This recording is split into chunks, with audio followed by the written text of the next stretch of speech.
안녕하세요. 머니드림입니다. 온라인 사업하면서 자금 때문에 고민해 본 적 있으신가요? 광고비, 재고비용, 운영비까지 돈 들어갈 곳은 많은데 자금이 부족해서 답답할 때가 많으시죠? 저도 카드 결제일인 매월 중순이 되면 항상 조마조마했었거든요. 그래서 오늘은 제가 직접 받아본 온라인 셀러들이 활용할 수 있는 소상공인 정책자금 대리대출을 받는 방법을 쉽게 알려드릴게요. 특히 쿠팡의 늦은 정산주기 때문에 항상 돈이 부족한 저를 포함한 쿠팡셀러분들, 사업을 안정적으로 운영하는 데 필요한 꿀팁이니까 끝까지 봐주세요. 온라인 셀러들이 초기 운영 자금이나 마케팅 비용을 마련할 때 유용한 소상공인 정책자금 대리대출 들어보셨나요? 정부에서 지원하는 저금리 대출로 시중은행을 통해 받을 수 있어서 돈이 부족한 초반에 사업 운영 부담을 줄일 수 있는 좋은 기회예요.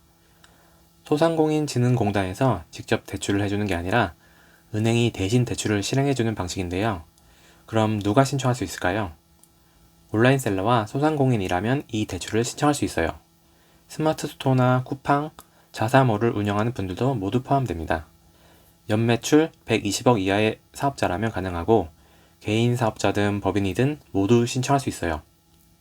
먼저 사업자 등록이 되어 있어야 하고 일정 기간, 보통 6개월에서 1년 정도 동안 사업을 운영한 이력이 있어야 해요. 또 신용 등급이 너무 낮지 않아야 하는데요. 은행마다 기준이 조금씩 다를 수 있으니까 미리 본인의 신용 상태를 체크해 보는 게 좋아요. 대출 한도와 금리도 중요하겠죠? 이 대출의 가장 큰 장점은 저금리로 운영 자금을 확보할 수 있다는 거예요. 상환 기간도 길어서 매달 갚아야 할 금액이 크지 않으니까 보다 안정적으로 사업을 운영할 수 있죠. 최대 1억 원까지 대출이 가능하지만 신청자의 신용 등급이나 업종에 따라 다를 수 있어요.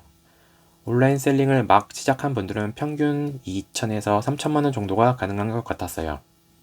금리는 연 2%에서 5% 정도 수준으로 일반 시중 대출보다 저렴한 게 가장 큰 장점이에요. 자신의 조건에 따라 금리가 다를 수 있으니까 자신이 해당하는 항목을 찾아서 가장 유리한 곳을 선택하는 게 좋아요. 저 같은 경우에는 청년 대출로 금리 2.98%를 받을 수 있었어요. 상환 기간은 최대 5년까지 가능한데 첫 2년은 거치 기간으로 설정해서 이자만 납부하면 되고 이후 3년 동안은 원금과 이자를 분할 상환하는 방식이에요. 덕분에 돈이 없는 초기에 이자만 납부하면 되기 때문에 운영 부담을 크게 줄일 수 있어요. 그럼 이제 가장 중요한 신청 방법을 알려드릴게요. 먼저 소상공인시장진흥공단 소진공 홈페이지에서 대리대출을 신청해야 해요. 홈페이지에서 사업자 정보를 적고 신청하면 소상공인진흥공단에서 확인서를 발급받을 수 있어요. 그런데 이 확인서만 가지고서는 대출이 불가능하더라고요. 여기서 저도 많이 당황했는데요. 우리가 집이나 다른 담보가 있다면 가능하지만 그런 것 없이 사업체 운영 기록만으로는 대출이 안 되더라고요.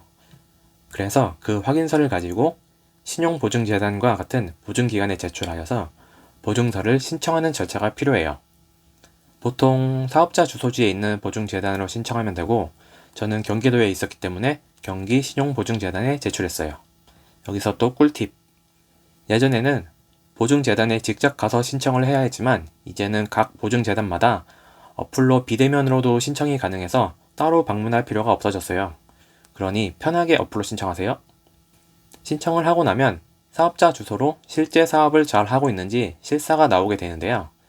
온라인 셀링의 경우 대부분의 일들이 온라인상에서 이루어지기 때문에 몇 가지 간단한 질문과 사무실 앞에서 사진을 찍는 것으로 마무리돼요. 실사를 받은 후 보증재단은 문제가 없다고 판단하면 보증서를 발급해 주는데요. 이 과정에서 신용평가와 사업성 검토가 함께 이루어지니까 미리 신용등급과 사업실적을 체크해 두는 게 좋아요. 마지막으로 보증재단에서 발급받은 보증서를 가지고 신청한 은행을 방문해서 대출을 신청하면 돼요. 그리고 저도 몰랐던 몇 가지 주의할 점도 꼭 알아두세요. 대출이 실행될 때 보증료가 발생한다는 점도 꼭 기억하세요. 5년을 빌려 쓰기 때문에 5년치의 보증료를 처음 대출 실행할 때 가져가더라고요. 전 4천만 원을 빌렸고 약 172만 원 정도가 보증료로 나갔어요. 만약 보증료를 못 내면 대출이 실행 안 되기 때문에 대출 실행 전에 보증료는 꼭 미리 준비하셔야 해요. 물론 미리 상환을 하게 되면 일수에 맞춰서 냈던 보증료는 돌려받을 수 있어요. 그리고 대출 심사가 생각보다 오래 걸리더라고요. 제 경우에는 올해 1월 초 신청했지만 대출 신청자가 너무 많아서 보증재단에서 보증서 발급이 계속 연기가 되었고, 은행에서도 정책자금 대출하는 날이 정해져 있어서 제가 받은 하나은행의 경우에는 다음 주 목요일까지 기다려야 해서 3월 중순에서야 대출금을 받을 수 있었어요. 물론 각 지역 보증재단, 은행마다 일처리 속도가 다르기 때문에 조금씩 편차가 있을 수는 있어요. 그래도 미리미리 신청해서 자금 운영 계획을 잘 세워두는 게 좋겠죠? 오늘은 소상공인 정책자금 대리대출에 대해 알아봤어요. 저도 대출 받기 전엔 잘 몰랐듯이 아직 이런 대출이 있는지 모르는 사람도 많더라고요. 이 영상을 보신 여러분들은 국가에서 해주는 저금리의 대출 상품이기 때문에 자금이 필요한 경우 꼭 먼저 알아보시길 바래요. 특히 온라인 셀링을 하면서 자금이 부족했던 분들에게 도움이 되었길 바래요. 더 궁금한 점이 계시다면 댓글로 남겨주세요. 다음 영상에서도 많은 사람들이 모르는 꿀팁 영상들이 기대되신다면 좋아요와 구독도 함께 부탁드려요. 감사합니다.